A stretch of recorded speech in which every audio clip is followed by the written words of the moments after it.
अस्सलामुअलैकुम जी, welcome back to my YouTube channel. कैसे हैं आप सब? आई होप आप सब बिल्कुल ठीक ठाक होंगे, खैर खैरियत से होंगे। हम सब भी अल्हम्दुलिल्लाह बिल्कुल ठीक ठाक हैं, खैर खैरियत से हैं। तो जी आज मेरी मुलाकात हो रही है आपसे बहुत सारे दिनों के बाद। इस दफ़ा जो है ना कुछ लंबा ही गैप हो गया मेरे ख्याल में। काफ़ी दिन हो गए मैंने कोई व्लॉग नहीं डाला है। एक्चुअली मैंने कोई व्लॉग बनाया ही नहीं है, बस रमज़ान की रूटीन में बिज़ी हूँ। रमज़ान माशाल्लाह देखें देखते ही देखते किस तरह से मतलब जा रहा है। आज हमारे पास जो है ना 15वां रोज़ा है, तो आधा रमज़ान जो है वो तो गुज़र गया है और बहुत मज़े में बहुत अच्छा माशाल्लाह गुज़रा है। बहुत एनर्जेटिक और बहुत एक्साइटेड थे सभी लोग, बच्चे भी। स्पेशली बच्चे जब खुश होते हैं ना तो हमें बहुत ज़्यादा खुशी होती है। इस दफ़ा मेरे बच्चे माशाल्लाह बहुत ज़्यादा जो है ना इबादत कर रहे हैं, सारे रोज़े भी रख रहे हैं। एक्चुअली छुट्टियां भी जो है ना वो रमज़ान में ही आ गई हैं, तो या तो माशाल्लाह सारे रोज़े रख रही है। तो बच्चों को देख कर ना बहुत ज़्यादा खुशी होती है कि माशाल्लाह माशाल्लाह के बहुत अच्छे तरीके से मतलब वो सीख रहे हैं चीज़ों के बारे में।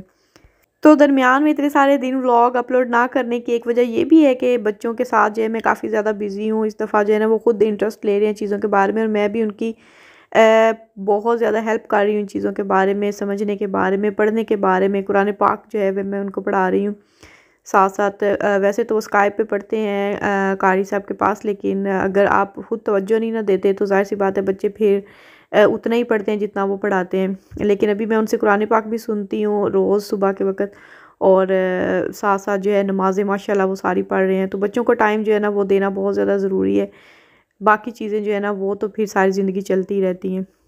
अभी जब मैं बैठी सोच रही थी ना कि आज 15वां रोज़ा है, तो मेरे दिल को ऐसे, जिस तरह दिल बैठ गया ना, मुझे ऐसे फ़ील हुआ है कि रमज़ान तो इतनी जल्दी गुजरता हुआ जा रहा है, क्योंकि अभी चाँद की उल्टी गिनती जो है ना वो शुरू हो चुकी है।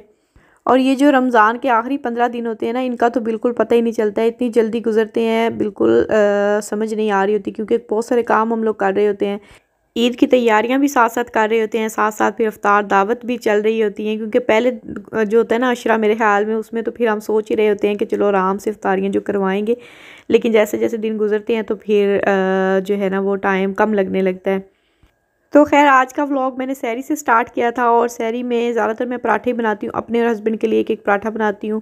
अगर अज़लान तो पराठा खा लेता है, लेकिन आयात जो है ना वो बिल्कुल भी पराठा नहीं खाती है। वो ज़्यादातर ब्रेड ले लेती है बटर वगैरह के साथ, साथ में दूध ले लेती है। तो हस्बैंड जो है उसको काफ़ी नाराज़ हो रहे होते हैं कि तुम जो है ना पराठा खा लिया करो, पूरा दिन ऐसे गुजारना मुश्किल होता है।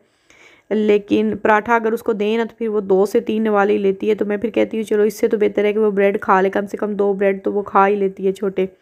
तो खैर अभी मौसम जो है ना वो काफ़ी अच्छा हो गया, तो साथ आजकल हम लोग जो है ना वो लस्सी भी बना रहे हैं। लस्सी वही मैं योगर्ट लेती हूँ, प्लेन योगर्ट जो यूज़ करती हूँ वही घर में, और योगर्ट लेकर उसमें फिर पानी मिक्स करके अपनी मर्ज़ी का, और नमक वाली मैं लस्सी जो है ना वो बनाती हूँ।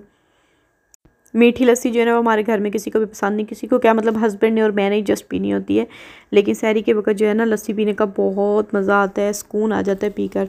सहरी करने के बाद हम लोग नमाज़ पढ़ते हैं, कुरान पाक पढ़ते हैं, और उसके बाद जैसे कि आज कल छुट्टियाँ हैं तो मैं फिर सो जाती हूँ थोड़ी देर के लिए, 2-3 घंटों के लिए। और फिर उठकर अगर लराए बज़ मोमिन लोग जो हैं जिनका रोज़ा नहीं होता उनको नाश्ता वगैरह देती हूँ। तो आज जैसे ही मैं जागी हूँ तो मेरी दोस्त की कॉल आ गई थी, मैसेज आ गया था उनका कि आज की इफ्तारी जो है ना वो उनकी तरफ से होगी। तो मैं तो बड़ी रिलैक्स हो गई थी उसी वक्त ही। आपको पता है बस खाने पकाने के अलावा जो है ना वो कोई काम नहीं होता ज़्यादातर रमज़ान में, तो काफ़ी सारा टाइम लगता है। तो जाहिर सी बात है फिर अगर कहीं से इफ्तारी आ जाए तो फिर तो वाह वाह हो जाती है। तो मैंने सोचा क्यों ना आज अपने कुछ पेंडिंग काम फिर ख़त्म कर लेती हूँ। खाना तो मुझे कुछ बनाना नहीं है। तो बालकन जो है ना हमारा, ये बालकनी काफ़ी ज़्यादा मतलब गंदी हो रही थी काफ़ी दिनों से। जो है ना मौसम अच्छा नहीं था, तो बाहर निकलने का दिल नहीं करता सर्दी में, क्योंकि बारिशें वगैरह और हवाएं तेज़, पत्ते इधर उधर से सारे गिरे हुए, तो काफ़ी ज़्यादा जो है ना ये गंदी हो रही थी। तो ये पूरी मैंने क्लीन की है कोई 1 घंटा लगा कर, लेकिन मैंने क्लीनिंग की जो है ना वीडियो बिल्कुल भी नहीं बनाई थी, क्योंकि ज़ाहिर सी बात है जब भी आप वीडियो जो है ना वो बनाने लगती हैं, स्पेशली क्लीनिंग की, तो मुझे काफ़ी ज़्यादा डिफ़िकल्ट लगती है। बहुत सारा टाइम जो है ना, जहाँ पे आधा घंटा लगना होता है वहाँ पर 1.5 घंटा लगता है अगर वीडियो बनाना स्टार्ट करें तो खैर क्लीनिंग वगैरह कर ली थी मैंने, और उसके बाद ज़ोर का टाइम हो गया था और मैं नमाज़ पढ़ने के लिए आ गई हूँ। और लड़ाई भी मेरे साथ माशाल्लाह नमाज़ पढ़ती है, इतने शौक़ से पढ़ती है ना कि मुझसे बार बार पूछ रही थी मामा नमाज़ का टाइम कब होगा, आपने कब नमाज़ पढ़नी है। तो मेरे से पहले जो है ना वज़ू करके वो दुपट्टा लेकर रेडी होकर फिर बैठ जाती है। ज़ोहर असर और मगरिब की नमाज़ें जो है ना वो मेरे साथ पढ़ती है। फजर में वो सो रही होती है, रोज़ा ज़ाहिर सी बात है नहीं रखती। एक दिन उठी थी, रोज़ा रखा था उसने, माशाल्लाह 2-4 नवाले खा के रोज़ा भी रखा था, लेकिन दिन में इतनी बार उसको भूख लगी कि हम पूरे सब लोग जो है ना इतना ज़्यादा हंस रहे थे कि नॉर्मल डेज़ में जो है ना इतना कुछ भी नहीं खाती है, आज रोज़ा रखा है तो इसको बार बार भूख लग रही है। तो जी खैर ज़ोहर की नमाज़ अदा करने के बाद मैं फिर आ गई थी, दूध वगैरह लेने वाला था बच्चों का यहाँ पर। तो नेक्स्ट जो है ना 2 छुट्टियाँ थी। ये व्लॉग एक्चुअली 3-4 दिन पहले का बना हुआ है, जस्ट जो है ना वॉइस ओवर करने वाला था, जो कि जिसमें मुझे काफ़ी ज़्यादा जो है ना सुस्ती हो रही थी, बिल्कुल भी मूड नहीं हो रहा था कि मैं वॉइस ओवर करूँ। तो खैर यहाँ से मैंने दूध ले लिया है। उसके बाद मुझे यहाँ से डिटर्जेंट पाउडर लेना था। इतनी दफ़ा मैं मार्केट गई हूँ लेकिन मुझे हमेशा भूल जाता है, क्योंकि ज़्यादातर जो है ना ऑफ़र्स में लगते हैं, तो हम 2-3 पैक जो है ना वो लेके मैं रख लेती हूँ। और मुझे था कि शायद 1 पैक पड़ा हो, लेकिन नहीं था। जब मैंने देखा तो फिर ज़ाहिर सी बात है अब और तो कुछ हो नहीं सकता था, तो मैं फिर ये करीबी, क्योंकि मुझे कपड़े वगैरह धोने हैं आजकल काफ़ी ज़्यादा जो है ना वो धुलाई भी साथ साथ क्लीनिंग भी चल रही है, पर्दे वगैरह साथ में बेडशीट एवरीथिंग, मतलब मैं वो कर रही हूँ वॉश। तो उसके लिए मुझे चाहिए था डिटर्जेंट पाउडर, वो लिया है। और उसके बाद जो है टॉयलेट पेपर लिए हैं, बस थोड़ी सी यही 2-4 चीज़ें थी। और जी टाइम हो चुका है मगरिब का, यानी कि अफ्तारी का टाइम होने वाला है। तो जी हमारी अफ्तारी जो है वो आ चुकी है। मैंने सोचा आप लोगों के साथ भी शेयर कर दूं। जो लोग किसी की अफ्तारी नहीं करवाते ना, वो लाजमी अफ्तारी करवाया करें। यकीन करें बहुत ज़्यादा खुशी होती है जिस बंदे की अफ्तारी करवाई जाए। तो सबको जो है ना ये दुआएं लेनी चाहिए लोगों को, मतलब खाना खिलाकर। बेशक घर में हर कोई खाता है, लेकिन इस तरह से अगर कोई अफ्तारी भिजवाता है या इनवाइट करता है अफ्तारी पे, तो यकीन करें बहुत ज़्यादा खुशी होती है। अगर आप कर सकते हो ना तो लाज़मी करवाया करें। और मुझे उम्मीद है कि लाज़मी जो है सभी लोग यहाँ पर जितने भी लोग हैं वो ज़रूर एक दूसरे की इफ्तारी करवाते होंगे, मतलब रिलेटिव्स में। और स्पेशली गरीबों को तो खाना लाज़मी खिलाना चाहिए।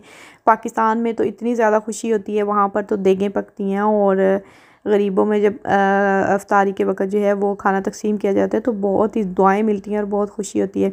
तो खैर ये हमारी अफ्तारी थी, और अफ्तारी में उन्होंने काफ़ी सारा खाना भेजा था, जो कि हमारे लिए तो 3-4 दिन भी जो है ना वो ख़त्म ना हो, क्योंकि ये सारी चीज़ें जो है ना बच्चे हमारे बिल्कुल भी नहीं खाते हैं।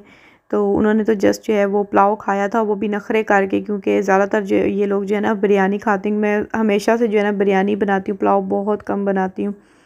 पुलाव भेजा था उन्होंने, वो भी 2 ट्रे भेज दिए थे। और साथ में फ्रूट चाट थी, दही भल्ले थे, और खजूरें वगैरह थी, चटनी, इवन चटनी भी बनाकर भेजी थी। और साथ में थे कबाब थे, और सभी चीज़ें जो है ना वो बहुत ज़्यादा मज़ेदार थी और बहुत ज़्यादा क्वांटिटी में थी। खीर थी साथ में पकोड़े भी थे। साथ जी जनाब उन्होंने जूसेस भी भेजे थे। तो पकोड़े जो है ना वो बहुत ही ज़्यादा मज़ेदार थे। जैसे ही वो घर में एंटर हुई है ना देने के लिए, तो यकीन करें इतनी ज़्यादा खुशबू आ रही थी, बिल्कुल पाकिस्तान ऐसे लग रहा था जैसे पाकिस्तान में जो लेते हैं ना हम, वो सड़क के किनारे जो बड़ी होती हैं छोटी छोटी दुकानें जो बनी होती हैं ना पकोड़ों समोसों वाली, बहुत ही मज़ेदार सी खुशबू आ रही थी और बहुत टेस्टी पकोड़े थे। तो जी आपका बहुत बहुत शुक्रिया। व्लॉग के थ्रू भी मैंने सोचा आपको थैंक यू बोल दूँ, और जिन्होंने इफ्तारी भेजी, अगर मेरा व्लॉग देख रहे हैं तो अल्लाह ताला आपके रिज़्क़ में बहुत बरकत अता फ़रमाए। ये भी एक बहुत बड़ी बात होती है, ख़ुद मतलब रोज़ा रखे हो बंदा और फिर किचन में इतनी देर जो है वो खड़े होकर रोज़ेदारों के लिए खाना बनाना, ये भी एक बहुत बड़ी इबादत होती है। तो जी हम रोज़ा इफ्तार करने के बाद मगरिब की नमाज़ पढ़ते हैं, और फिर जो है ना मैं बच्चों को पार्क लेकर आ जाती हूँ, क्योंकि छुट्टियाँ हैं तो सारा दिन घर पे रह कर ना ये बोर हो जाते हैं काफ़ी ज़्यादा। तो दिन में तो रोज़े के साथ मेरा बिल्कुल भी दिल नहीं चाहता कि बाहर आऊँ, तो शाम के वक्त फिर इफ्तार के बाद मैं ले आती हूँ, ताकि मेरी भी थोड़ी सी वॉक हो जाए और ये भी जो है ना थोड़ा सा खेल लें यहाँ पर। मोमिन को मैं हस्बैंड के पास छोड़ कर आती हूँ, क्योंकि ज़्यादातर जो होता है वो इस वक्त सो रहा होता है। जाग भी रहा हो तो मैं उसको लेकर नहीं आती हूँ, क्योंकि रात के वक्त जो है ना मुझे काफ़ी डर लगता है कि कहीं वो अंधेरे की वजह से जो है ना डर ना जाए, क्योंकि इस ग्राउंड की जो है ना वो लाइट्स 10 बजे तक जो है ना ऑफ़ हो जाती हैं, तो काफ़ी ज़्यादा यहाँ पर अंधेरा हो जाता है। 8:45 हमारा रोज़ा खुलता है, तो हम लोग 9:30 तकरीबन यहाँ आते हैं, और आधा घंटा होता है हमारे पास। बच्चे जो हैं वो काफ़ी यहाँ पर मतलब इंजॉय कर लेते हैं, स्पेशली अज़लान, क्योंकि उसको फ़ुटबॉल खेलना काफ़ी ज़्यादा पसंद है। तो जी यही था मेरा आज का व्लॉग। आई होप आपको वीडियो अच्छी लगी होगी। अगर अच्छी लगी है वीडियो तो लाइक ज़रूर करें। चैनल को सब्सक्राइब नहीं किया हुआ तो जल्दी से चैनल को सब्सक्राइब कर लें। मिलेंगे इंशाल्लाह नेक्स्ट व्लॉग में, तब तक के लिए मुझे दीजिए इजाज़त। अपना बहुत सा ख्याल रखिएगा, दुआओं में याद रखिएगा। अल्लाह हाफिज़।